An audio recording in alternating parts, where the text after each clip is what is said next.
Muy buenos días, que el Señor le bendiga. Quiero continuar en este día con la lectura del libro del Éxodo y vamos a ver algunos capítulos el día de hoy hasta donde podamos avanzar, empezando por el capítulo 18, que es el que corresponde al día de hoy, el cual inicia con la visita de Jethro a Moisés. Y aquí lo más importante que quiero sacar de este capítulo 18 es un consejo que le da el suegro a Moisés y es el nombramiento de jueces. Yo quiero aquí que entremos en contexto. Aquí el pueblo de Israel ya salió de la esclavitud de Egipto y ahora se encuentra en el desierto. Pero hay algo que tenemos que comprender para que no nos perdamos a través de estos capítulos y es lo siguiente. Hay que recordar que el pueblo de Israel viene de más de 400 años de esclavitud. Esto significa que ellos ya tenían una rutina establecida, que ellos no tenían que preocuparse por administrar o liderar los grupos de personas porque ellos ya tenían a un líder que eran los egipcios. Ellos los mandaban y ellos simplemente obedecían. En este caso, aquí la población, que podía ir desde 1 millón hasta 3 millones, como vimos anteriormente, está como que desordenada. El único líder aquí es Moisés y su intérprete o su portavoz es su hermano Aarón. Pero no hay un orden estructurado para las diferentes situaciones que se presentan en una población de más de 1 millón de personas. Entonces aquí vemos en este capítulo que el que se encarga de impartir la justicia es Moisés. Eso significa que cuando las personas tenían un problema, acudían a Moisés, a la sabiduría de Moisés, para que él decidiera ante una situación. Es como que ahora alguien tiene un conflicto con otra persona y va ante un juez, y el juez es el que decide, bueno, esto es lo correcto y esto es lo que se va a hacer. Y desde cosas muy graves, como quizá peleas entre dos personas, hasta cosas muy sencillas, como que a lo mejor a alguien se le perdió algo y alguien está diciéndole, mira, esto era mío y tú me lo robaste, o cosas, o difamaciones, cosas muy sencillas, o como, mira, a esta persona no me quiere prestar alguna hacha o algún martillo para trabajar.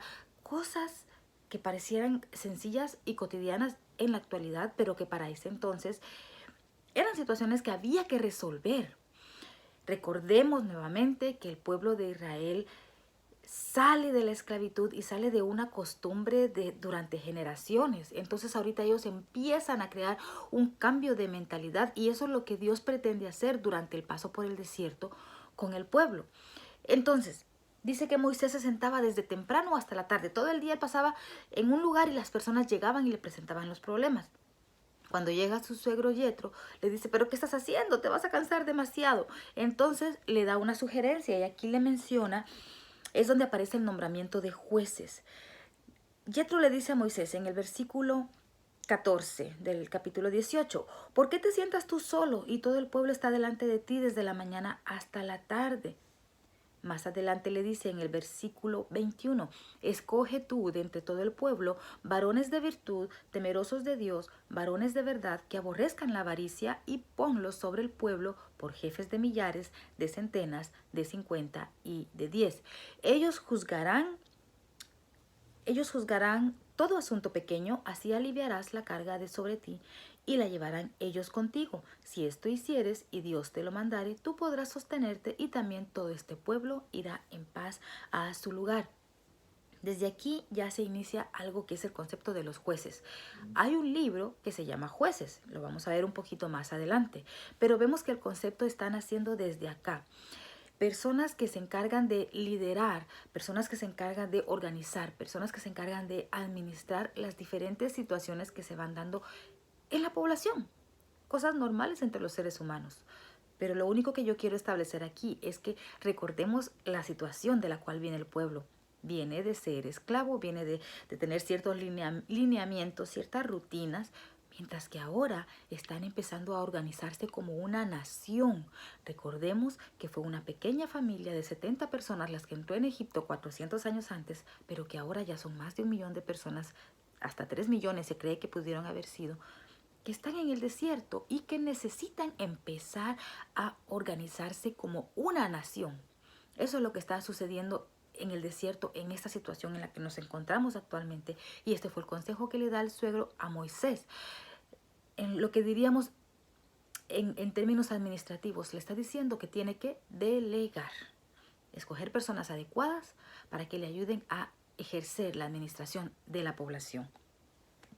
En el capítulo 19 avanzamos un poco y aquí surge algo bien interesante si usted logra abrir su mente, su imaginación a estos pasajes. En el capítulo 19 dice que ya habían pasado 3 meses de que se encontraban en el desierto y llegan al monte Sinaí. Moisés subió a Dios y Jehová lo llamó desde el monte diciendo, así dirás a la casa de Jacob y anunciarás a los hijos de Israel. Aquí es Dios el que le está hablando a Moisés.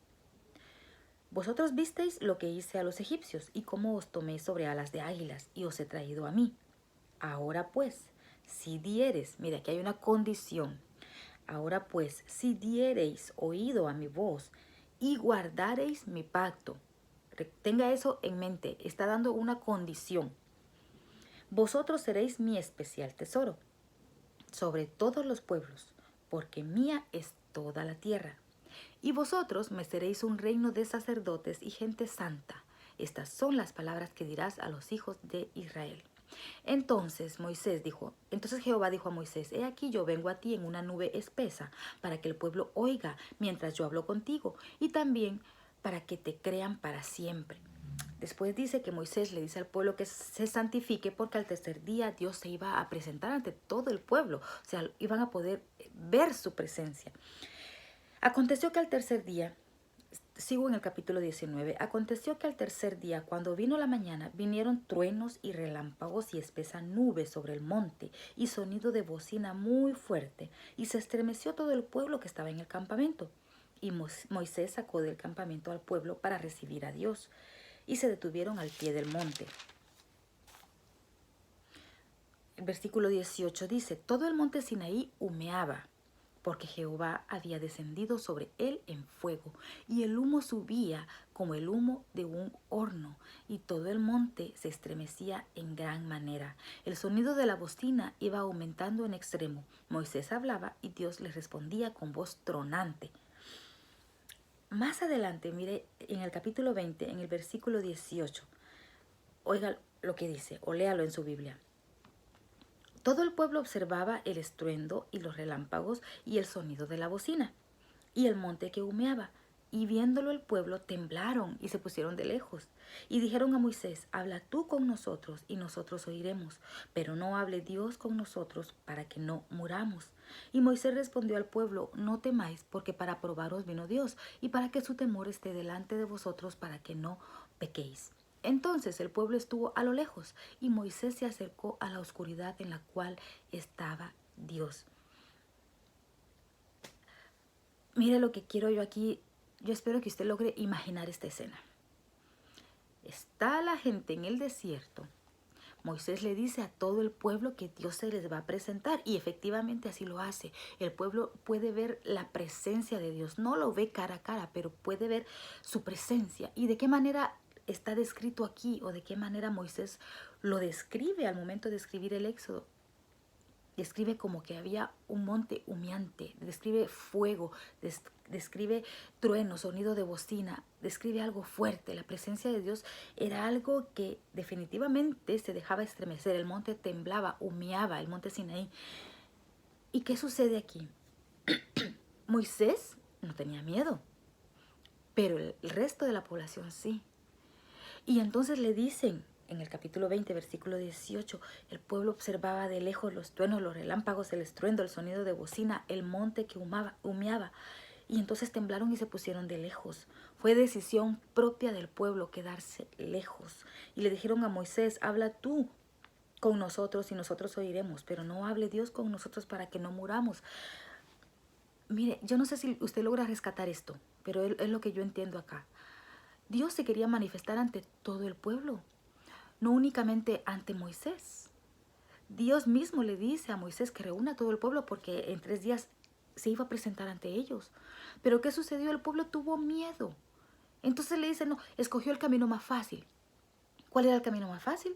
No, Moisés, arréglate tú con Dios y ya después tú nos dices lo que Dios quiere que nos digas, y cualquier cosa que nosotros queramos te la vamos a decir a ti y tú le dices a Dios. Prácticamente Moisés era un intermediario. ¿Y por qué traigo esto ahora? Porque mire, esto sigue sucediendo. Esto es algo que todavía sigue sucediendo en la actualidad. las personas no queremos pagar el precio. Nos escudamos en el miedo, pero yo considero que la mayoría de las veces nos escondemos bajo la pereza, bajo el supuesto temor, bajo la comodidad, y entonces queremos que nuestros líderes, o en nuestro caso el pastor, sea el que se encargue de nuestra vida espiritual. No nos queremos hacer responsables. Recordemos que nuestra relación con Dios es una relación personal. Nosotros no somos una religión. Es el nombre que se da, que somos cristianos evangélicos. Es un título que aquí los humanos, los seres humanos, nos etiquetamos. Pero en realidad, cada persona individualmente debe tener una relación personal con Dios. Y Dios siempre ha querido tener una relación individual con nosotros. No necesitamos un intermediario, no necesitamos a alguien que hable con Dios por nosotros. Dios siempre ha querido comunicarse directamente conmigo y contigo. Entonces no tenemos que tener miedo que si se me aparece Dios. Bueno, para empezar, para que Dios se nos aparezca, tenemos que estar en una situación demasiado santificados como estaba Moisés. Así que no es cosa de que tan fácilmente se nos va a presentar un ángel, porque no somos tan puros, a menos que nosotros mismos busquemos esa santidad y que podamos ver el rostro de Dios directamente. Qué bonita es esa experiencia cuando uno ora y cuando uno puede sentir que Dios le habla a uno directamente. Eso es algo que yo no le puedo explicar porque usted lo tiene que sentir, y si usted ya lo ha vivido, usted me podrá entender. Es algo que solamente se siente cuando uno lo hace. Pero no esperemos, por ejemplo, que el pastor siempre ore por mí cuando tengo una necesidad. Obviamente vamos a pedir que nuestros amigos cercanos, nuestros líderes, nuestro pastor, por supuesto, ore por nosotros, pero los primeros que tenemos que dar el primer paso somos nosotros individualmente. Y aquí lo que vemos en este ejemplo, claro, es que el pueblo tuvo miedo y dijeron, no, esto es muy delicado, no, ay, tengo temor de Dios, que solo Moisés hable con él. Pero ¿qué pasó con Moisés? El pueblo le dice, habla tú con Dios para que no muramos. ¿Quién les dijo que se iban a morir? No se iban a morir. ¿Acaso Moisés se murió? No. Aquí mismo menciona que después Dios mismo llamó a Moisés adentro de la nube y se perdió ahí adentro de la oscuridad de la nube. Entonces Moisés no murió. Moisés tuvo un gran privilegio y el resto de las personas lo perdieron por decisión propia. Eso también téngalo presente. Dios nos da la libertad de acercarnos a Él, pero nosotros decidimos alejarnos. O nosotros nos autodefinimos y decimos, no, es que yo no estoy lo suficientemente santo. Que lo haga la hermana, que la hermana ore, que el pastor se encargue de esto, que los líderes se encarguen de esto. No, yo solamente, yo miro desde lejos, así como el pueblo, que se quedaron desde lejos y Moisés subió al monte. En el capítulo 20, aquí ya vemos que aparecen los 10 mandamientos, pero otra vez quiero entrarlo aquí en contexto porque no voy a hablar mucho en los siguientes capítulos, pero lo voy a mencionar. El capítulo 20 habla sobre los 10 mandamientos. El capítulo 21, leyes sobre los esclavos, leyes sobre actos de violencia. El capítulo 22, el capítulo 23, el capítulo... Todavía, bueno, el 24 ya son otras asignaciones sobre el tabernáculo, pero hasta el capítulo 23 hay diferentes leyes, leyes humanitarias, leyes sobre restitución, leyes sobre responsabilidades.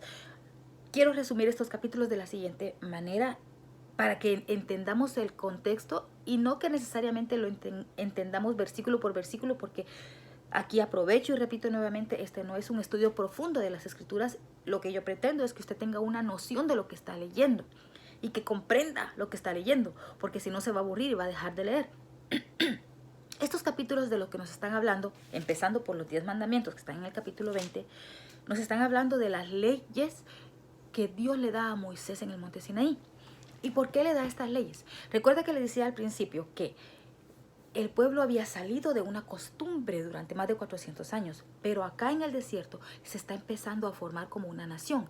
Entonces, estas leyes que Dios le da a Moisés son leyes que lo van a regir a partir de allí en adelante como nación. En otras palabras, lo que Dios le da a Moisés en el monte Sinaí es la constitución política de la República de Israel. Lo que ahora en la actualidad en nuestros países nosotros le llamamos la constitución política de Guatemala, la constitución política de los Estados Unidos, la constitución política de El Salvador, la constitución política de República Dominicana. Esto mismo es lo que Dios le está dando a Moisés en el monte Sinaí. Y no son únicamente los 10 mandamientos, sino que en total son 613 mandamientos, 613 leyes. Cuando se habla de la ley de Moisés, en el Nuevo Testamento, cuando se refieren a la ley de Moisés, se refieren a 613 leyes en total. Nosotros, las más comunes o las que más conocemos son los 10 mandamientos, porque son las principales, son la base del resto de las leyes, que si uno cumple con esas, está cumpliendo con todas las demás. Pero en total, por ejemplo, en la actualidad los judíos, ellos tratan de cumplir con las 613 leyes, que si usted quiere se puede poner a contarlas una por una, aparecen aquí, también en Levítico están más detalladas. Yo sé que las vamos a ir viendo poco a poco conforme vayamos leyendo los demás libros, por eso no me voy a detener ahora, porque si no, no terminaría a leer una por una o a explicar una por una, pero lo que yo quiero que entienda aquí es el concepto. Estas leyes o esta constitución política que Dios le está dando a Moisés aquí para que lidere al pueblo de Israel, le va a servir para que se organice de ahora en adelante como una nación. Muchas de ellas son leyes sanitarias, incluso leyes de sanidad, leyes de salud. ¿Por qué? Porque estaban en el desierto. Entonces vamos a ir viendo que había necesidad de poner ciertos límites. Por ejemplo, cuando una persona tenía una enfermedad contagiosa, había que aislarla, había que sacarla, ponerla en cuarentena. Esto era porque era necesario, si no todo el pueblo se iba a contaminar. Habían otras leyes humanitarias, cómo se iba a tratar a los extranjeros. Cuando una persona quería ser incluida como el pueblo de Israel, era permitido, era posible. Vamos a encontrar un versículo, pero yo no sé si, creo que lo vamos a encontrar más adelante, pero si no, hoy mismo lo quiero mencionar y voy a retroceder aquí porque no quiero pasarlo por alto. En el capítulo 19, mire lo que Dios le dice, ya lo había dicho, pero lo quiero repetir. Vosotros visteis lo que hice a los egipcios. Aquí es Dios el que le está hablando a Moisés para que se lo diga al pueblo. Y cómo os tomé sobre alas de águilas y os he traído a mí. Ahora pues, mire, aquí hay un pacto. Yo quiero que usted entienda esto porque uno por lo general entiende que el pueblo de Israel es el pueblo escogido de Dios. Pero no es así. El pueblo escogido de Dios somos todos aquellos que hemos tomado la decisión de aceptarlo a Él como nuestro Dios y hemos decidido servirle solo a Él. Es una cuestión de un pacto que se da entre nosotros y Dios, entre Dios y nosotros. No es unilateral, no es que Dios haya venido y haya escogido únicamente a los israelitas y diga, ok, ustedes van a ser mi pueblo escogido y yo los voy a cuidar, los voy a proteger, hagan lo que hagan, yo los voy a cuidar. No, Dios aquí les dice que hagan un pacto, un compromiso. Dice en el versículo 5 del capítulo 19, ahora pues, mire, si dieres oído a mi voz y guardareis mi pacto, aquí es lo que les estoy diciendo, hay una condición. Vosotros seréis mi especial tesoro, les está diciendo Dios, sobre todos los pueblos, porque mía es toda la tierra. Pero la condición está antes. Espero estarme dando a entender. Dios les está diciendo, vosotros seréis mi especial tesoro, o sea, ustedes van a ser mi pueblo escogido, ok. Pero aquí está la condición antes. Si dieres oído a mi voz y guardaréis mi pacto. Esa es la condición. Y vosotros me seréis un reino de sacerdotes y gente santa. Estas son las palabras que dirás a los hijos de Israel. Más adelante hay otro versículo, lo voy a buscar y seguramente en el siguiente video lo voy a llegar hasta esa parte. Pero hay otro pasaje en donde Dios le dice a Moisés que tienen que hacer este pacto. Aquí solamente estoy empezando a mencionarlo para que usted lo tenga presente, pero más adelante hay un momento en el que el pueblo responde a esto que Dios le está diciendo a Moisés que le diga al pueblo. Y el pueblo responde, sí, lo vamos a hacer. Sí, únicamente te vamos a servir a ti. Es más, esto está en el concepto de los 10 mandamientos. Mire, en los 10 mandamientos empieza diciendo así, y habló Dios todas estas palabras diciendo, yo soy Jehová tu Dios, que te saqué de la tierra de Egipto, de casa de servidumbre. No tendrás dioses ajenos delante de mí, no te harás imagen ni ninguna semejanza de lo que está arriba en el cielo, ni abajo en la tierra, ni en las aguas debajo de la tierra. No te inclinarás a ellas, porque yo soy Jehová tu Dios, fuerte, celoso. De los primeros mandamientos, el principal mandamiento, yo soy Jehová tu Dios. Y vamos a ver en otro pasaje, en otro versículo, está más adelante, en donde el pueblo responde. Moisés le pregunta al pueblo si ellos quieren cumplir con este pacto y si ellos quieren ser el pueblo escogido de Dios. Y ellos dicen, sí, Si queremos ser el pueblo escogido de Dios, vamos a cumplir. Él va a ser nuestro único Dios, no vamos a tener otros dioses.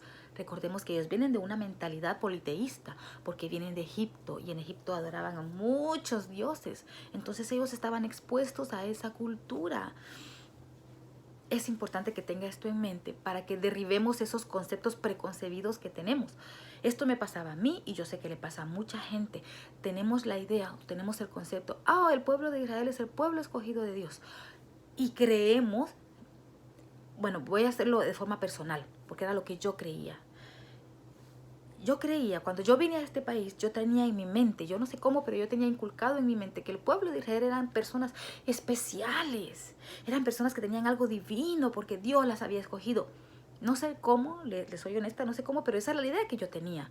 Y yo sé que es la idea que muchas personas tienen porque crecemos en la iglesia, pero como no hemos escudriñado las escrituras o porque no sabemos, o no nos han aclarado, o nosotros sencillamente no hemos investigado, pensamos eso. Los judíos son el pueblo escogido de Dios. Sí, son el pueblo escogido de Dios, pero porque hubo un pacto en donde ellos también dijeron, ok, Dios, yo voy a ser tu pueblo, pero yo te voy a servir y voy a cumplir con lo que tú me estás pidiendo. ¿Por qué quiero recalcar esto? Porque al día de hoy yo también pertenezco al pueblo escogido de Dios. Porque desde el momento en que yo vuelvo y hago ese pacto con Dios y yo decido que estoy creyendo en Jesucristo y sé que Él murió por mí, por mis pecados y que resucitó al tercer día, desde ese momento yo estoy confirmando mi parte del pacto. Recuerde que para que haya un pacto tiene que haber dos personas. Por un lado está Dios y por el otro lado estoy yo. En el momento en que yo tomo esa decisión, por eso es que al día de hoy está ese concepto de aceptar a Cristo. ¿Quiere aceptar? Yo no sé si todavía se acostumbra en todas las iglesias, pero lo tradicional es cuando una persona le pregunta o hace el llamado, ¿quiere aceptar a Jesucristo como su Señor y Salvador? Es una frase que escuchamos muy comúnmente, porque es una pregunta que Dios le está haciendo a la persona. Entonces, si la persona como pecadora dice sí, lo acepto, me arrepiento de mis pecados y reconozco que Jesucristo murió por mí en la cruz y que resucitó al tercer día y que de ahora en adelante voy a servirlo y voy a comportarme de acuerdo a sus lineamientos. Entonces, ahí se sella el pacto. Y desde ese momento, nosotros también somos parte del pueblo escogido por Dios. Espero que usted vaya entendiendo este concepto. Y aquí hay otra prueba más. Si únicamente el pueblo de Israel hubiera sido el pueblo escogido por Dios, entonces, ¿cómo es posible, por ejemplo, que Rahab, que pertenecía a los cananitas, a la tierra de Canaán, quizá ahorita, si usted es primera vez que lee la Biblia, no sabe quién es Rahab, lo vamos a ver más adelante, pero Rahab era una prostituta que ayudó a que entraran a la tierra prometida y que aparece en la genealogía de Jesucristo. Entonces, si somos tan cerrados de pensar que el pueblo de Israel es el único pueblo escogido de Dios, únicamente ellos son el pueblo escogido de Dios, ¿cómo es que Rahab logró entrar a la genealogía de Jesucristo y logró ser parte de ese pueblo escogido? Si solamente los israelitas estaban, o sea, si era exclusivo para ellos, entonces ¿cómo es posible que... ¿Quién era? ¿Ruth? Sí, Ruth. ¿Cómo es posible que Ruth? ¿Cómo es posible que Ruth también entrara a ser parte? Porque Ruth era moabita. O sea, era de la tribu de Moab. Ellos no son descendientes directos de Abraham. Entonces, ¿cómo es posible que ella se insertara también allí? ¿Me entiende? Ruth era una moabita y también hay un libro sobre ella y lo vamos a ver cuando lleguemos ahí. Entonces, solo quiero poner estos dos ejemplos de estas dos mujeres que sin ser israelitas también lograron insertarse. Por eso hay una parte, eso está en el Nuevo Testamento y creo que fue Pablo el que lo dijo, que nosotros venimos a ser como el olivo silvestre, que es injertado, que vino a ser injertado dentro de la rama original que serían los judíos, los israelitas. Entonces quiero dejar esto bien claro para que vayamos cambiando ese concepto de pensar que únicamente los judíos son el pueblo escogido de Dios y que por eso es que son tan bendecidos. Dios los ha cuidado, Dios los ha protegido cada vez que ellos vienen y se arrepienten y lo buscan, obviamente, pero quiero que recordemos que ya hay un pacto que estamos viendo que nace desde acá, en el momento en que la nación de Israel se está formando. Y también vuelvo y repito, estos capítulos 20, 21, 22, 23 hablan sobre diferentes leyes que les van a servir, que les van a servir mientras ellos están en el desierto. Y mientras ellos empiezan su curso a través de la historia ya como una nación. Recordemos que ellos únicamente eran una familia y ahora son miles y miles de personas y necesitan un orden. Necesitan tener ciertos lineamientos como cualquier sociedad necesita tener leyes. Entonces, cuando hablamos de la ley de Moisés, cuando lleguemos al Nuevo Testamento, cuando usted lea el Nuevo Testamento, cuando se refiera a la ley de Moisés, se está refiriendo no únicamente a los 10 mandamientos, sino a 613 mandamientos. Por eso es que la ley era algo tan duro que no cualquiera podía cumplir. Es más, nadie podía cumplir con los 613 mandamientos. Pero en ese tiempo, estamos hablando en el tiempo de la ley. Tengamos presente que hay diferentes épocas a través de la historia, diferentes tiempos. Ahora nosotros vivimos en el tiempo de la gracia porque ya Jesús vino y Él pagó el precio por nuestros pecados. Pero Jesús mismo dijo que Él no vino a abolir la ley, sino que la vino a cumplir. Sin embargo, para aquel tiempo en el que estaban viviendo ellos, necesitaban tener esos lineamientos. Tengamos eso bien en claro para que no haya confusión y que ahora digamos, no, es que ya no estamos viviendo en el tiempo de la ley. Hay cosas que ya no se aplican para nosotros ahora en el tiempo de la ley, como el caso de las leyes sanitarias, por ejemplo, que ya no se pueden aplicar. Por eso hay que tener una mentalidad abierta y tratar de comprender muy bien las escrituras y tratar de entender por qué o en qué momento Dios asignó ciertas situaciones. Porque al día de hoy, por ejemplo, una mujer no tiene que, en el caso de antes que las mujeres eran inmundas, no podían entrar porque contaminaban por la sangre, estaban expuestos a muchas enfermedades. Ahora vivimos en una época en la que ya no ya se inventaron los antibióticos, todos tenemos agua potable, hay más higiene, más cosas de limpieza. Entonces hay cuestiones administrativas que ya no se aplican al día de hoy. Pero una cosa son leyes administrativas y otra cosa son las leyes espirituales que nunca cambian. Eso es importante que haga esa diferenciación. Espero estarme dando a entender. Voy a dejar el video hasta aquí porque si no me voy a hacer bolas. Y yo creo que ya es suficiente con esta información que les di. Espero poder haber aclarado un poco este concepto. Y igual lo vamos a seguir viendo en lo que viene más adelante.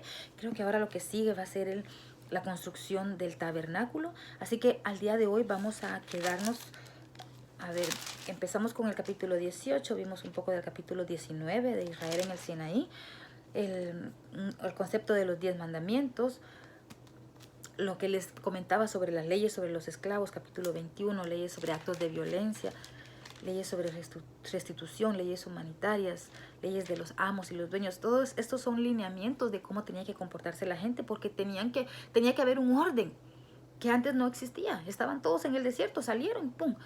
Ahora ya hay leyes escritas y ya las personas tienen que saber que esto deben hacer y esto no lo deben hacer, mientras que antes de la ley no existía esto.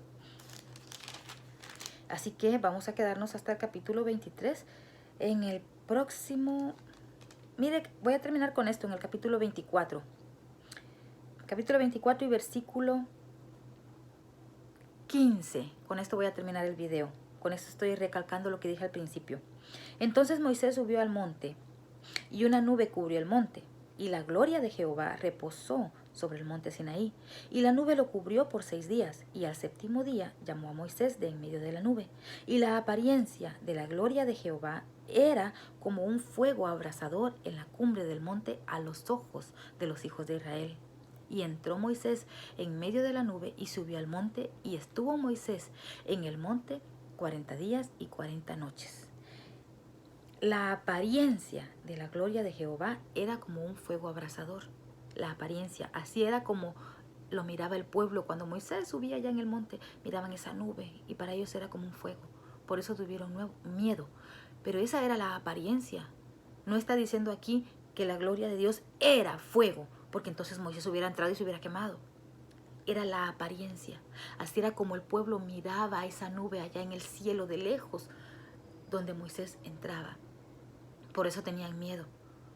Mientras que Moisés no tenía temor y entraba en esa nube que para otros parecía como un fuego, para Moisés no era. Para Moisés era un lugar seguro. Así que concluyo diciendo, no tengamos miedo de acercarnos al Señor, porque el Señor nos ama y Él es el que siempre da el primer paso. Dios es el que siempre se acerca primero a buscarnos a nosotros. Así que no tengamos temor, no nos apartemos de Dios. Si Dios nos ama tanto, entonces busquémosle cada día más y logremos tener esa conexión íntima que Dios quiere tener con cada uno de nosotros. El Señor le bendiga y nos vemos en un próximo video.